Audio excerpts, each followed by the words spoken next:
Welcome to the Thick Skin Podcast, live from Smoke on the Water in Weston, Florida. Please do not watch if you have thin skin. Thank you. I'd like to welcome everybody to the second edition of Thick Skin. First one has yet to be released. We're still working on some edits on there. It's very, very entertaining. That's a reason why it's not released yet, but it's something you guys can't wait for. I'm Larry Pele. I'm Tim Schmidt. I'm JR. And welcome to Thick Skin. Topic of conversation today is going to be basically what's been happening around the bar the past couple weeks, whatever we want to talk about. Certain subjects pop up every once in a while during the day, sometimes the same, sometimes different, but let's just start from there. Guys, what's been going around the bar? What's the interesting conversation? I'm literally winging this right now. Oh no. Well, we had a member who was in the first podcast who you'll meet eventually. Who showed up the other day with scratches on his head, and I thought he got in a fight with his cat. He got in a fight. He got in a fight with the ground.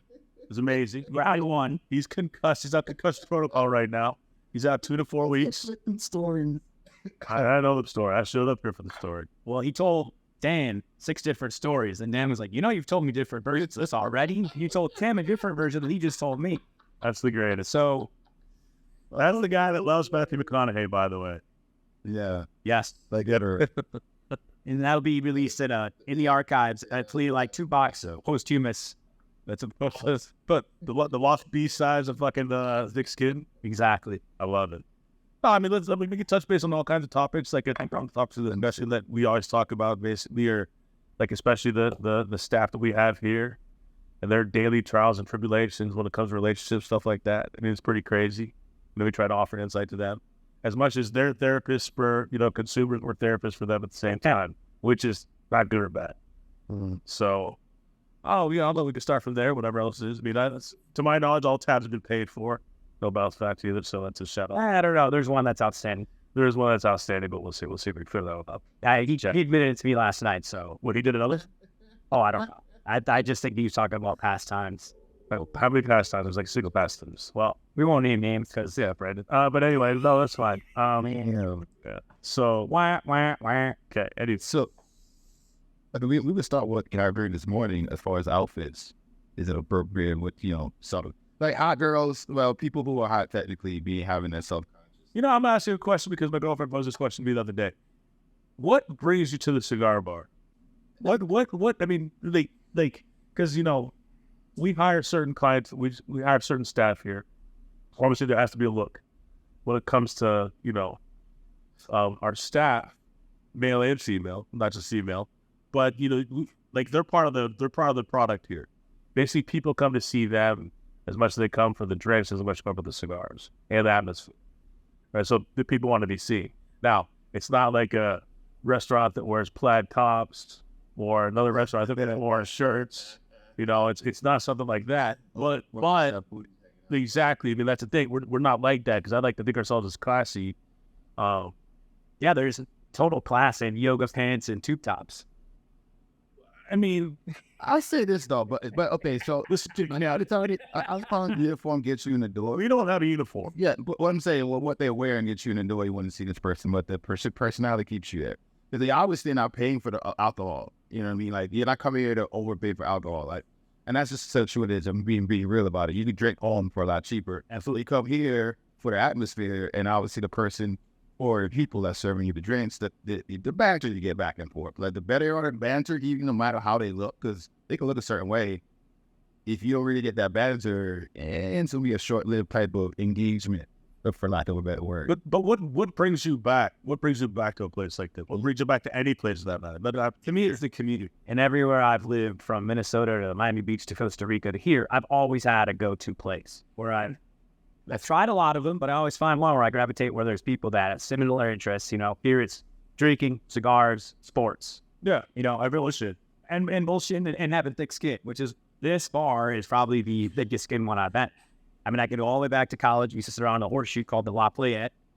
In Miami Beach, it was a place called Dewey's Tavern. In Costa Rica, it was the Time Out Tavern. And same types of shit went on at every single one of those places. But here, you got the Cigar Factory, which is pretty cool. Mm-hmm. So there's a lot that goes on with that, and people that come in for that are all, look, there's an interesting reason that comes in here too. You guys charge enough money where you don't get any riffraff. It's not the ale house. Right. You're not going to have, an 80-year-old smoking a cigarette, drinking dollar Smirnoffs all day next to you, talking about how they can barely pay their check.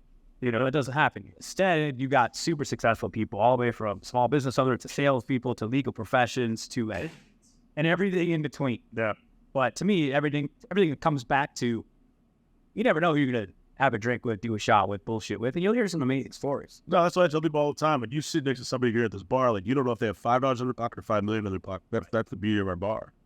Unless you'll sit next to people that like to talk about that stuff. But, most people don't here. I mean, most people, they rather not be themselves. Like, I mean, they don't want to leave with that. They want to be known as that. No, it's celebrities coming here all the time. I don't post them. I'm doing that stuff because they meet people. I think for the most part, they like the anonymity to come in here. Me personally, I like the fact that I can smoke a cigar and not worry about somebody standing next to somebody and they're not, they don't like the cigar smell. Like, other than here, you have to okay, I'm going to go to this place because they have a place you can smoke. But then even then, you have to be in a specific area of that so the writing doesn't go down any. Fuck that. So, shit, I give a goddamn big, bro. And so that too, but here also is the camaraderie, the people that I drink with in here and smoke with in here, dope. And then obviously the people who work here and serve the drinks. No, but that's the thing. That's what I tell people all the time. When you come in here, the first time I see them, okay, it's a new face. Second time I see them, oh shit, they're back. It's amazing. Third time I see them, and all of a sudden when they gravitate to our little corner, gravitate to our group of people, I'm like, this guy doesn't want to do this. This guy. Yeah. But at the end of the day, then all of a sudden those people become, friends, and then they become family at the end of the day. The people that you invite to, your bris, or bat mitzvah, and everything. 1 second, long. To get it out if we need to be. And just said pause, and then. So let's talk about this. Let's talk about, everyone here's got a long history here. Tell me about your first time coming here and why you came back after. My first time coming in here was, I lived here for a year and I didn't know this place existed. My wife at the time went out with our friends from out of town, bought a cigar. I was like, where the fuck did you get that? I was like, oh, there's a place outside. I go, where outside? I'm like, no, I didn't see it by a cigar bar. I'm like, nothing. He's like, no, there's a cigar bar. It's like a standalone little building. Like, what the fuck are you talking about? It's probably just down cigar. I made my buddy out and bought this down cigar. I'm like, what? So the next day, it was Friday. The next day, Saturday, I went and I never left. And now I work here. Now I'm stuck. Yeah, so, but it's like I said, you meet people that I would always come in here, just be quiet, just hang out, do my own thing. Like literally spend my $200, get fucked up in the corner, not even say shit to nobody. They really talk to you for a few years. Wow, for a few years, and then all of a sudden, holy shit, this guy's fucking with me. That's what brought me here. That's what brought me back because it was a nice place. You could come here, just chill, have a good time, be yourself, be by yourself. If you want to get stuck in the fray, then jump in, right? So that was my first, and I was in the cigar business. So then fucking Yeah, my first time was, I stay out with my boy every Friday. Is he still your boy? Yeah, still my boy.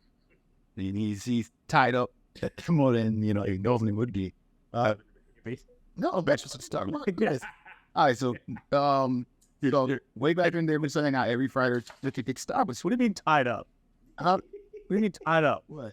My question. No, we're making all of that. No, I'm not doing that. Listen to you. So, Chris. Let me get back on track. So, we saying out a specific establishment where, the workers there may or may not, it's close for optional, apparently. So, all right. So, we used to go there and, after a while, you used to get it for the happy hour and 6 at 8. For 8, but after a while, he kept coming later. I'm like, hell, I'm going to get there at 10. I'm like, getting there at 10 for it. I'm like, that's after happy hours. I'm there by myself for the whole time. He said, no, you got to go with me. He's a critic.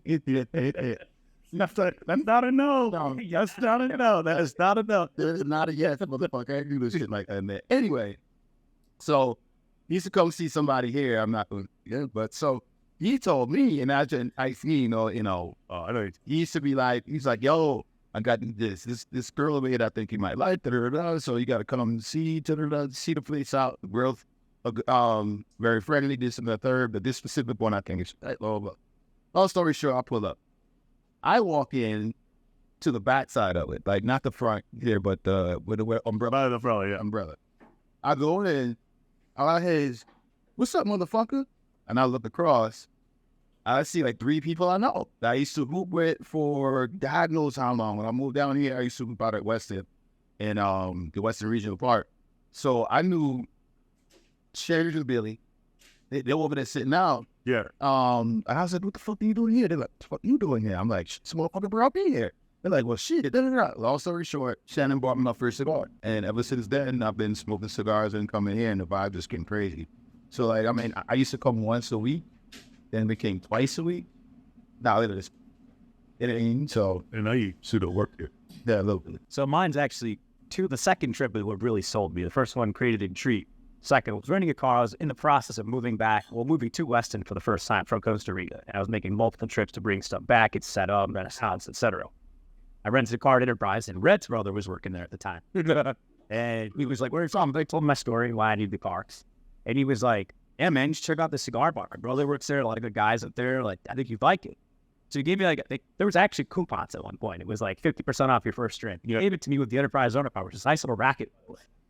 Came up, it was Cinco de Mayo. And I stopped by, and it was busy. I didn't know anyone. I was brand new to Weston. And I went to get a drink, and I'm like, "Let me get a Corona at Cinco de Mayo." And there was a bartender, and she goes, "Would you like it dirty?" And I was like, "What? Like, where am I?" And I was like, "It's Costa Rica?" Yeah, I'm coming from Costa Rica. I knew where that was going. But then, no, she poured out like the neck of it and threw Bacardi Limon in it, tipped it over and go slam it. I'm like, "That's pretty cool. I'm down with that." I didn't know you guys got down, but I thought it was like a, super bougie, like uppity cigar bar. And right away I found out it was not. Yeah. So then I was like, "It's pretty cool. I'm going to check this out another night." So then I came back like a week later after going to a Heat game. My buddy was living up in Palm Beach at the time and Edenville Drive, so he rented a limo, which was awesome. We did the Heat game with a limo, waited for us after the game. They're playing Celtics. Crazy game. We come back, and this was open till 1 or 2 a.m. We came in. There was no one here. We sat by the taps. He's like, "I got 2 more hours on the limo, so we can hang out for an hour, and I have to take it back to Palm Beach." So we hung out by the taps. I was pissed drunk. And there was a bag of beef jerky sitting there at the taps. And I just started going 1, 2. Pretty soon I have a full bag can see.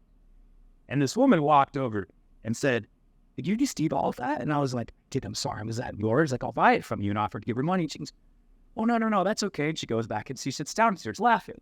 Then the owner comes over and he goes, "Bro, you ate all that?" I was like, "Well, yeah." I'm like, "I got dogs, man. Like, I know it's expensive." He goes, "It wasn't beef jerky.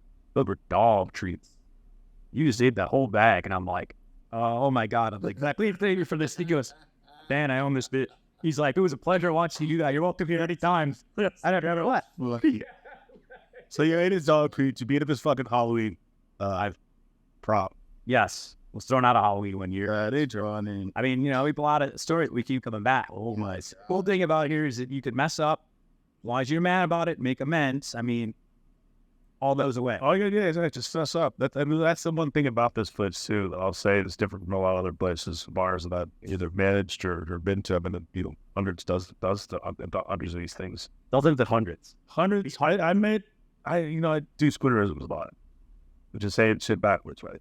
So I've been to dozens, if not hundreds of these things, 100 of these things in the country, to where cigar smoking is always one of the most pretentious and luxurious things to do. And when you walk into a place like this, not like this, but a cigar bar, it's like, okay, you can't wear that hat, you can't wear those flip-flops, you can't do this, you can't do that. It's very stuck, it's very pretentious, but this place it's a glorified neighborhood bar, upscale, not to say upscale, what is upscale at times, cigar lounge. We're ghetto fabulous, it is what it is. Best way for me to describe this bar is ghetto fabulous. I think it's upscale service with a realistic type. This is not a plug for Smoke the Water. Please check out Smoke the Water's up for a street cigar bar. Most people are pretentious, you know what I mean? And that's the thing, right? You walk in, you don't feel like everybody, and now you guys see bits and pieces in between, but for the most part, most people be there. And the people that are like that, we shut down real quick, and they don't. Yeah, it all feels obvious. And you could roll up and see Rolls Royces, Escalades, Ferraris, Lambos, etc. You walk in and you're like, wait. There's no one that sticks out. Then you see good old Nicky Boys beat up stickerized Fiat. Yeah.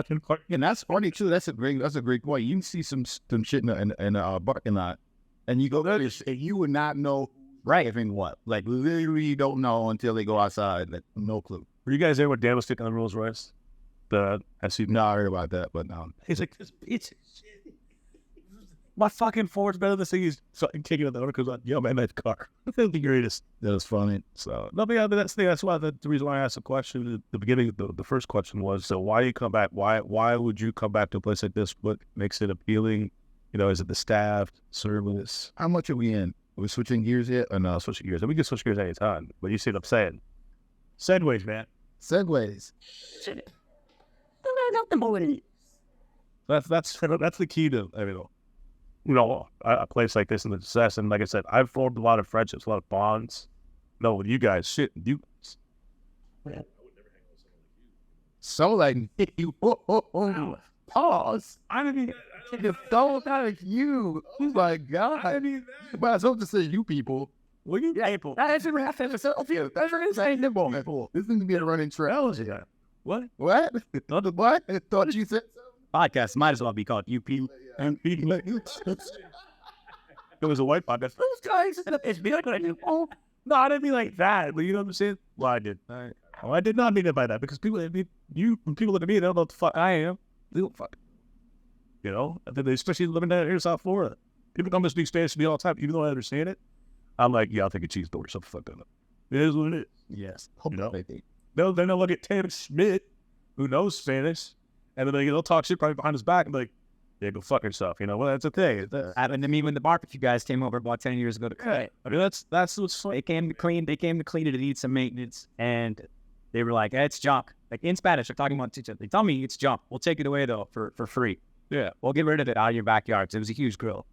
And then they're like, hey, we can go back and sell this for $400. And I let them talk, and then finally I was like, no, I'm good. They're like, no, but we'll take it away. It's total junk. I'm like, I wanted to clean, not you to steal it from you. The guy was like, what? And I was like, I just heard you motherfuckers talking about, are you going to go sell it for $400? Yes, I speak Spanish. And they were like, I got on the phone, I called their boss, told him exactly what happened. I'm like, I'm going to Google and everything right now. And he was like, sir, please tell us. Sir. I'm like, Joe, well, what are you going to do for me? I wanted the girl cleaned and then maintained.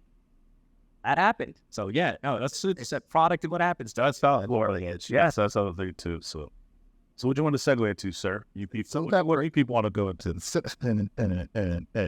dark side. What? Nah, just some dual gender conversation. Dual gender? Yeah, conversation. You have dual gender? It's motherfucker. I mean, male and female conversation. Oh, yeah. I'm only clarifying for our audience here. I want to make sure. Or I don't know how to address certain politically correct shit sometimes, so I'll say it as best I can. I don't know why you people don't answer. Motherfucker, how are we keep running out? I'm stuck. It's different. You people that come out every 2 seconds. Yeah. So, dual gender conversation. Yeah, man, not just guy shit. You know, talk about some shit that the females will be interested in. I have a couple of things in mind, but I can't specifically. We can't jump over. You can jump out on it. Why not? Don't be afraid. But we really are. We don't be your mother friend. I know. That's the funny thing. So let's do this thing. So let's start from a chronological order. We talked about coming here. Now in coming here, I mean coming here like not coming here. Showing Bro, don't make me spit my coke out this. I mean, you can talk about females coming here. That comes in here. What's our first impression when a female walks in here? What you bring your female here? As far as the workers here, spit it out. All of a sudden you're gun shy. Look, we're sitting right here, no camera. It was and I was like, "Oh, tactical and what business shit." Nah, but okay. So like you said, you want it dirty, right? Yeah. So that's what she said to you. Now at that point in time, what's your reaction to that as a customer? Do you banter to see where it's going? Do you banter for fun? Like, what's the always for fun? You know what I mean? I'm great with that, and I'm always super over the line. So hell yeah, I want it dirty. Or how dirty are you gonna make it? You know? Yeah, but the problem is, I think, especially being here, you have some people who understand the difference between someone who's doing what they're doing to make you have a good time per se. This is what the extension of olive branch to something further. That's what And where that there's a little mentality that individual what they're coming in here for, what they're right. Yes. So for me, every time I'd go into a bar, regardless, I just want my goal was to get fucked up. I don't give a shit about anything going on. If something happens, something happens. But I'd literally go in there and see, okay, there's $200 in my pocket. That's the 24 shots. I could drink those in fucking an hour and a half. After that, I could go to the ATM, $300 later. I'm going to pay. I'm here for 5 hours to get. I'm good with that. Whatever happens after that, happens. Right? It's just like a regular conversation. Yeah. Now you're right. There's some people in here like I literally sit here every night. Some pervy old motherfuckers or whoever will sit there, stare at the fucking girls, and I'm like, Jesus. Or the guys. It's happened here too.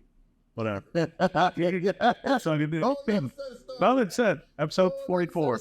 Yeah, but no, I mean it's happened, and that's the thing. Like it's all about attention. And when you see people, you can see what their attention. I mean, for me anyway, like I said, me being observant now lately it's really kind of weird. I was like, okay, you're that fucking crazy motherfucker, that dirtbag.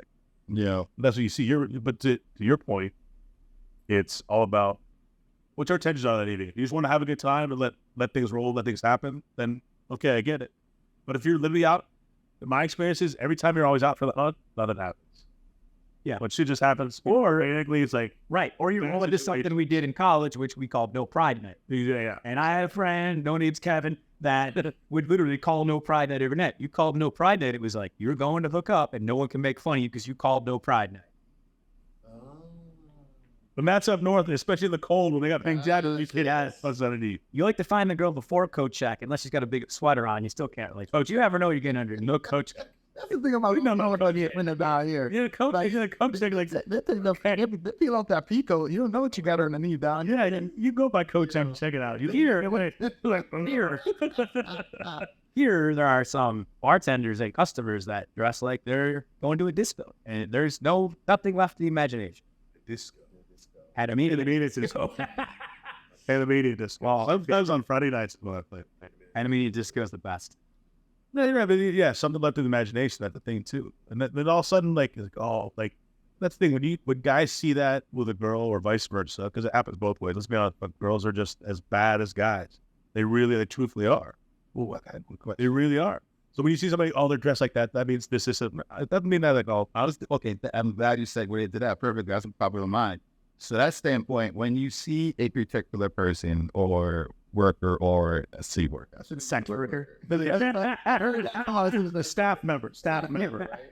And you want it dirty, exploitation. What is your then perception of? You know what I mean? Like, because I say this, there's in my opinion, obviously there is a perception that's being had by the person who's sitting now listening to it. You know what I mean? So at that point in time, that's why you come back here every day. That's part of the product. And that is part of the product. But what is your actual evaluation of that person when they're doing it? Your evaluation is gonna be that fucking red devil on your fucking shoulder, or the white angel on the fucking shoulder, right? That red devil's gonna be talking your ear off, saying, "Oh, she wants you to do what's this, that, the other, blah blah blah." You know, buy her a house, buy her a car. Like that also. And if we could try to get a big skim portion of it as far as what the statement is, the blunt statement to make is, most of the times when they do see something like that, they think they got a shot. Yeah. And they're shooting their shot. And honestly, at that point in time, if that attention comes that quick, you think people land that quick. If that makes some sense. Like the longer it takes to get attention from someone, sometimes you feel okay, you work for that. But if it is, you just think that same dude is going to get it. Well, this other guy's going to get it. So you try to shoot your shot real quick, and that's part of the hustle. That's part of the marketing, though. Tim, you're a marketer. So the thing is, like, the difference if you're a doctor, how many of those, farmer reps were, 5'10" blonde girls or whatever else it was. Not just that's the thing. They're gonna pull your heartstrings at the same time. Yeah, I mean, I had a girl that I talked to about. She's a bartender somewhere else, obviously. Not for here, but when sat down a while and just talked about that, because we give out a number, but a lot. She'll give out a number to everybody, but then she'll block and come back and whatever, that type of shit. But I was like, all right, so why didn't you do that? And she's like, well, at the end of the day, it's the very clientele. So no matter where I go, I have people that dumped, and they'll follow. Was it this and third?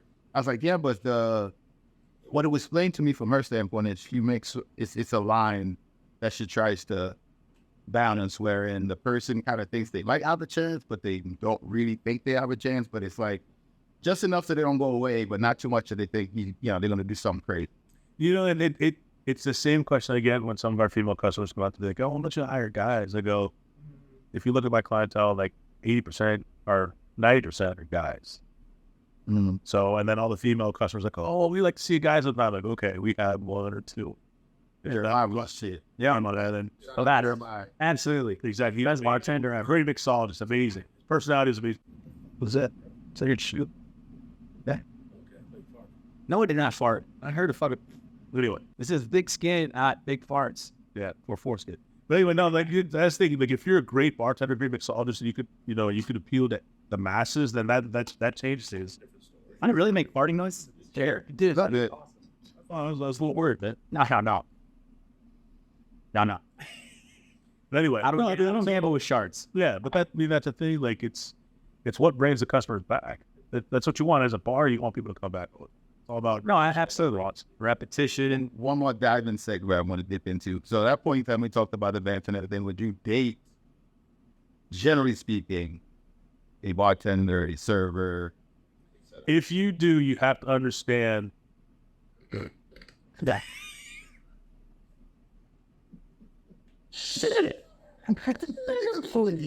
If you do, you have to understand the environment that they're in and their job, so to speak. Yeah. Because at the end of the day, they have to provide excellent service. Our standpoint, excellent service, and their job is to bring you back. Yeah. I feel like Job is to give you that. I mean, the lure. I'm not gonna say hook, but Right. it's basically to bring you back and to give you that shot, to give you that fantasy. Because when people come to the bar, like we tell our bartenders all the time, we want people to be engaged. Our bartenders be engaged with you guys. spent a lot of engagements. They should. What's that episode 56? You at the bar, maybe in the bar. Yeah. But the thing is, they want to be engaged. They Bruh, They are. afterwards. there's all kinds of shit. How do we bring that on the camera without Episode 7 featuring JR. That's No, not no anything. Subscribers. I did engagement. Yeah, well, I thought he made. Well, let's define engagement here a little bit. But what I'm saying is, like, engagement, like in engagement, like best figure engagement. like engagement as in. Oh. Nah, that's not what we're talking. Talking about. You're just thinking about that. You're out on the dark side of your head, bruh. You're talking about R. Kelly edition, but you're talking about. All right, I think this. That's what you're talking about. And I feel like your whole thing you just summarized with bartenders, their role, and their dudes. You just pretty much summed up the premise, main plot behind Coyote Ugly. No, that's it. I'll come in like none of them got a shot, whatever else it is, but they it's always and the thing is, when you come in here, it's like fantasy land, right? Fantasy. Yeah. But you come in here, you want to get away from the world, you want to get away from this, that, and the other, you want to get away from your job, you want to get away from your family, you want to get away from your wife, whatever the fuck it is. So the guys do it here. So they come in here like, oh, okay, this isn't home. I can do whatever I want here. To the point to where, it's not anything fucking lewd or mischievous or anything like that. Lewd and mischievous acts. Exactly. Yeah, and that's one thing I've always. What they always admired in like bartenders and waitresses who basically put that face on every day is they got shit going on, but we come here because we got shit going on all the time, and they put that face on, and they, then every single person that works here has stuff going on in their lives, me included, that people don't know about. You have to learn to keep, that's the one thing I emphasize on, you have to keep your personal life separate from your work life because it translates into the customers. If one of the staff members has a bad day, one of my humidor guys has a bad day, one of my bartenders at service has a bad day, you could tell, like, hey, what's wrong with XYZ? Yeah. What's wrong with blah, blah, blah. Yep. You could tell, and all of a sudden, it's like, it takes the wind out of the sentence. And that's one of the things I notice all the time. And half the time, like, just go home. Like, well, I need to make okay, but the product, it's like a bad drink. You're going to set it back. You're not going to want to engage with these people. So to that point, it's like, you put your game face on every time. It's hard. This is the artist business. So when you ask the question, would you ever date somebody in the industry? It's like, you have to know what you're getting into. 100% you have to know what you're getting into. Because if you're dating one of our staff members and let's say you're a regular at the bar, about something good happens. Amazing. We all know it. Everybody knows it. Something bad happens. We all know it. The other customers know it. And it basically magnifies to the other customers. Some bad shit happens. You see it all the time. You guys see it all the time. Something bad happens. I mean, we have certain staff members, if their dog got ran over, they're still going to come with a big smile on their face. Yeah, you would know. Yeah, you would never know.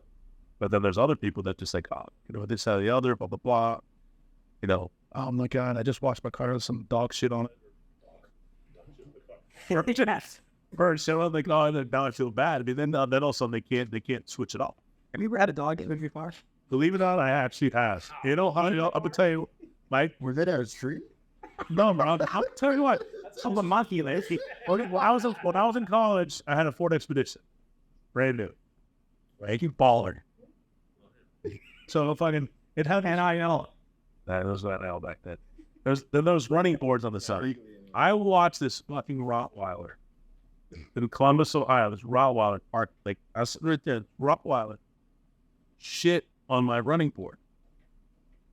I watched it. I go, oh, Like squatted? like squatted and like fucking, like put the leg on the run. yeah, it's like a Rottweiler thing. Shit on my board. Like, man, maybe it didn't hit the fucking running board. Maybe it did this. I don't fucking. Then I get in the car and I slipped. I stepped on the shit in the fast in the fucking car. So I did that shit, and then they like hit that. I had to fucking at 3:00 in the morning. I had to fucking walk over to the fucking gas station. The ones up north, we have a lot of those stuff on use, and fucking get this shit out of my car. And let's see it. It was fucking terrible. So yes, I did have a dog shit on my car. Wow, fuck you guys. Well, it happened. I wish we had evidence of that, because I think you were eyes balls, and like a homeless person should have in your car. You could. He didn't say no. You could be right, but no, it was a dog. I promise you, it was a dog. It was dog shit.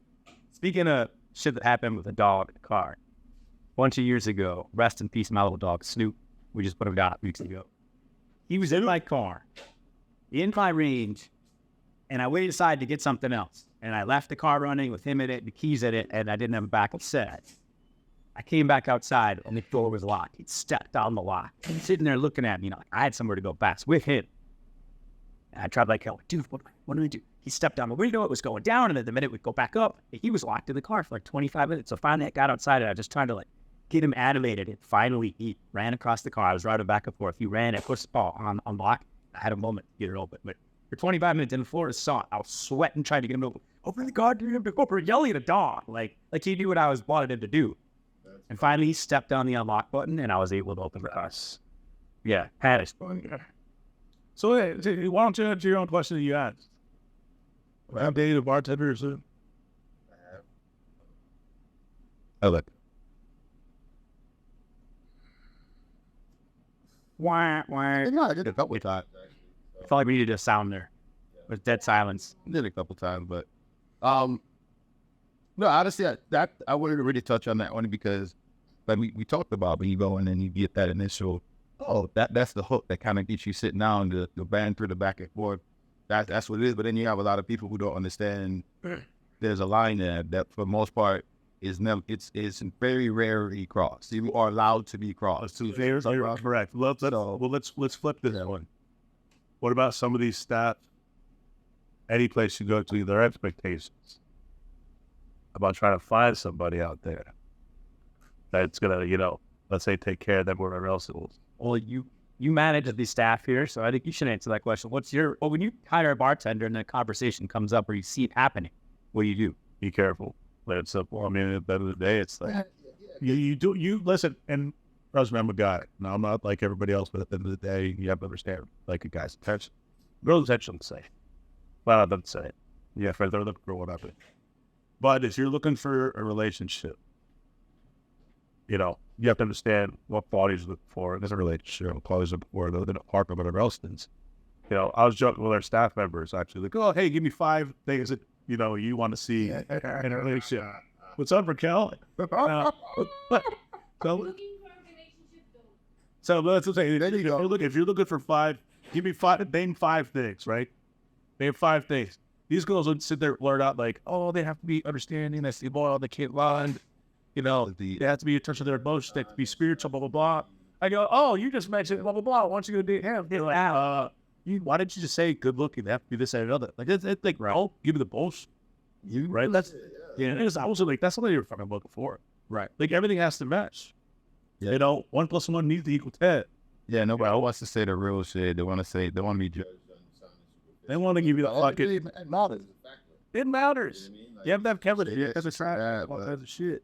Now, yeah, all of those stuff has to be there too. You're right. You know, but at the end of the day, that's what I felt like. But that's the bad thing about the industry too. But you got dudes who come in here, and I'm saying dudes, female as well. But a lot of them, you know, wherever they go, it's the same thing. Like they'll be saying the same thing they say to the girls here. They'll say to the girls that down the street that work that bar, girls that. Right. And now this is shooting this out everywhere, and they're seeing which one books. At the end of the day, you don't really know who that person is. That's that representative they saw to get what they want. I mean, at the end of the day, most of the time, that's what that is. I mean, very few you get the genuine person after a while, but back in the day, if not today, everybody had the rotation of bars. Yeah. Right? On a Monday, you knew you had to go to this spot because it was jumping. Tuesday, you went to this spot. Wednesday, you went to this spot. On Thursday, you knew everybody went to this. On Friday, same shit. So just like you said, it was the same shit. Like, okay, you get the rotation, and then you're going to see the same faces. You're a regular at all these bars. And if you're trying to date somebody in the industry, you're like, okay, where are you out this day? If you have to worry about that shit, if you can't trust them, then what the fuck?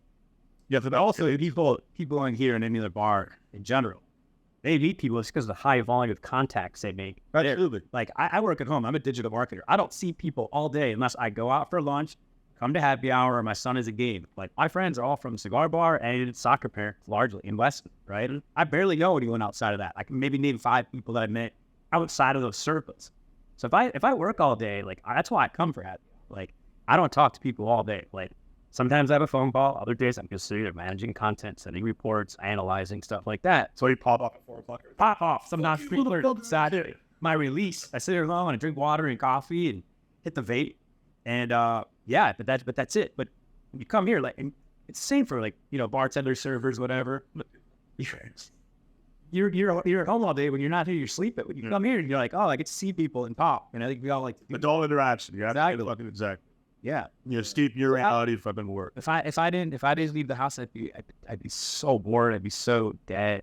And I think it's just two sides of the same thing though, because at the end of the day, the customers come, you gotta understand they're doing that at every other bar. And at the end of the day, the people who work here, like, you're not the only customer they're telling that for the most part, usually. Right. Like, he or she not just nice to you like that, they're nice to this person like that. And yeah, exactly. So at that point in time, you know, you gotta have to have a real understanding of where you're really at as with the whole industry as a race as a whole, because that's not the only bar you go to. You're not the only customer they have. You know what I mean? So, well, here's where it gets a little sticky, right? So if you are dating somebody, and just like you said, they're talking to you one day on Tuesday, then the same person's talking to you on Thursday, then they're talking to me on a Friday, wherever else it is. All of a sudden, like, what if you guys are friends? All of a sudden, yo, man, fucking blah blah blah, this blah blah blah, that. Like, what the fuck? Like, and then all of a sudden, like, hey, did you hear fucking blah blah blah? Time like, yeah, me too. And all of a sudden, you're like, okay, you have to understand what the fuck is going on. Like, listen, you're right. It is what it is. I don't want to, like, listen. That's their job. Their job is to get CC fuel car with Nielsen. So I got a story. So like, just what is it watching this? But the other day I went to see one of my own girls at a specific place, bar, whatever, and I always elaborate, sir. Where's the bar located? I saw one. And it was, shot pool or whatever at the other establishment down in, cigar bar down there, with cheap pool or whatever. So I came and I saw her, and I was like, oh, okay, I don't know what it was, soccer ball, some shit. We were joking around for something. Then my other homegirl was there as well. I didn't see her turn. Long story short, I got to one group one night where one of them came out and said, well, which one's your favorite waitress? Like, what's your favorite? And this put me up. But again, you get that territorial shit sometimes too, not just as customers, but sometimes as bartenders or waitresses, they get territorial too. They want to be the priority. They want to be the favorite. But at the same point in time, they can't reciprocate that same way too, because they have so many, like, they can't be put on that spot. Like, if you go and you tell them that, that's going to be it's actually certain places they have their section. If you want to sit in their section, they feel the same. Yeah. and you can't share that. You have to show that priority, or else there's the issue. So it's like it's both ways. Like, That's why honestly, that's why we mix it up here, because we don't want anybody to feel like, oh, you're only bartender, you're only this and only that. Because what happens if they feel bad on their shift? Then also that affects performance, affects the money. I don't want that to happen. yeah, and I actually answered the question, and one of them got their feelings hurt. Really? And it just is what it is, though. Like I answered it as honestly as I could. Then thick skin is required in a question like that. Like, don't ask a question that you're not prepared to hear the answer or in a negative manner. Exactly. If you don't know the answer to it. If you can't handle the truth, then fucking yeah. So but that was it. So what bar was it? Is that a bar or No, it was. what in time? No, it was a regular like sports bar. What are the regular spots? Let's just leave it. Regular sports bar. Yeah, it was a sports On your rotation. that I go to enough that I know a few people. Yeah, I don't know you here fucking 12 hours a day. I know. I used to tell my ex that all the time. Divorced, but still, a lot of times she was like, Happily divorced. "You didn't think I was." Hey, we're all divorced. They're like, "She really didn't think I was there." I was like, "Listen, look, I am living." I told her, "Pull up any point in time that you want on any day, and ask anybody working how much JR is at this bar." I was like, "I don't care." I was like, "Honestly, no, I don't care. No one feel somewhere on stuff." No, just to prove the point, go and pull up. Back in the day, you could find out how the Amex felt. Shit, the receipt from here saved me one time from getting into trouble because I came home at like 3 o'clock in the morning. I think it was 3:30 in the morning. And we used to with the DJ used to be like that late, and she looked online. It was like 1 o'clock or 2 o'clock. She couldn't wait. You're going night. It said 2 o'clock. I was like, what the fuck? Luckily, I had my fucking receipt in my pocket. And say, look at this. Look at this. Does that look like 10 minutes? The printer I had, they had the time on it. And I was like, it's at 3:15. I was home at 3:30. I was like, look. She was like, we actually had somebody, customer call me back and asked me to pull up a report as a one-time issue with the tab issue. We could use fuck though. I don't know if it was for something like for the court proceeding or divorce or whatever else they're trying to opt it or whatever, but yeah. So he got here at 11:30 a.m. and left at 2:45 a.m. as well. Exactly. yeah, that's crazy. Yep. That was random spoke. I don't know what popped into my head. I don't know. This is good. I like this one. This is fucking, we'll see. Not as entertaining as the first episode. Will be released in the archives, probably on pay-per-view, actually. Well, okay, speaking of the first episode, I do have a Bugatti story from this past weekend. Okay, let's close on that. This guy rolls in a certain condition, tries to pay his tab. The card doesn't go through. Speaking of which, this motherfucker's done talking about card not going through, right? Yeah. This guy's card did not go through. He calls a credit card company. Sounds like fucking Wolf of Wall Street. I'm like, help the guy talk. He's like, how much do I have open on my credit limit? This guy only uses the card at the bar, right? This card's only used for the bar. He's like, I should have $249 available credit on my fucking card. I just called him and asked for my available credit. So he calls him and goes, it's not going through. There's 3 things that happen. One, it's fraud. 2, it's stolen. Or 3, you don't have any money left. Let's call him right now. Call him up. Sir, I talked, hey, what, do you have any pending transactions whatsoever? Well, yes, there's a pending transaction here from last night for $189. Smoke on the water. And I told you, I've got no money. That's crazy. So, very much. All right, guys. Well, thanks for tuning in. Tune in next time for some other crazy shit. Probably talk about JR's antics out there. antics. No, what else are you going to call it? And just as the first word that popped in my head. Other than superfluous. What else you want me to do? Thanks for watching. Our podcast is like turkey. We got dark meat, light meat, everything in between. And we aren't afraid of nothing. We aren't afraid to go in the oven. Look great. Get roasted. Get roasted. Get roasted. Dark meat. Wait, that's fucked up, actually. It's going to be dark meat. Wait. What the fuck am I, man? You like the yellow gravy on top? The yellow gravy, like, what is that made out of? Yellow, what? Yeah. Yellow runny gravy. Yellow, like the dog shit on your Ford. Oh, Lord. It was dog shit. Well, guys, thanks for tuning in. Catch us next time. Till then, we'll be at the bar. Until then, You can catch Cigar Pimp Apparel, cigarpimp.com, and D's Nuts Apparel, D'sNuts.com. With a Z. With a Z. And you can catch J.R. Daniel at one of his... Barstool too. Yeah. Well, with the computer in front of it. Exactly. We gotta leave government names out of this. I don't think your government name. I call you by your nickname. None of that shit. Oh, I ain't saying it on public, Winnie. I didn't say any of that stuff. I didn't say shit. Stay the dark side. All right, signing off. Thank you. That's what. Get that. nah.